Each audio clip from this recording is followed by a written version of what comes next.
Hello, मी विद्या. आज Sunday आहे. मुलींना घेऊन बाहेर फिरायला जायचं ठरलं. का तर आज पोलिओ होता आणि अनु काही ते घेण्यासाठी जायला तयार नव्हती. कारण मागच्या वेळेस इंजेक्शनने तिचा पाय खूप दुखला होता म्हणून ती घाबरत होती. लाडीगोडी लावून मी तिला ते पाजून आणलं, पण आपण असंच बोललेलं पण मुलं खूप लक्षात ठेवतात. तिला म्हटलं होतं, पोलिओ प्यायला आली तर मी तुला गार्डनला घेऊन जाते.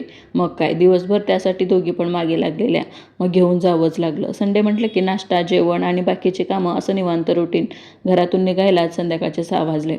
पण जाऊ दे म्हटलं, परत आता काही दिवसांनी मला जास्त वेळ बाहेर पडता पण येणार नाही आणि डिलेव्हरीनंतर तर सगळंच खूप डिफिकल्ट होऊन जाईल. त्यापेक्षा जाऊन येऊया म्हणून वडगाव शहरीच्या छत्रपती शिवाजी महाराज गार्डनला घेऊन गेलो. तिथे मस्त असा टाईम स्पेंड केला आणि आता हेच त्यांचं वय आहे बालपण एन्जॉय करायचं आणि ते त्यांचं बालपण आपण अनुभवायचा, नाही का? मग येताना बाहेरूनच जेवण करून आलो आणि घरी यायला वाजले होते रात्रीचे 9:30. आल्यावर डोळा जेवणासाठी जाऊन ओटी भरून आले आणि तेव्हा वाजले होते रात्रीचे 10. चला, that's it for today. Bye bye.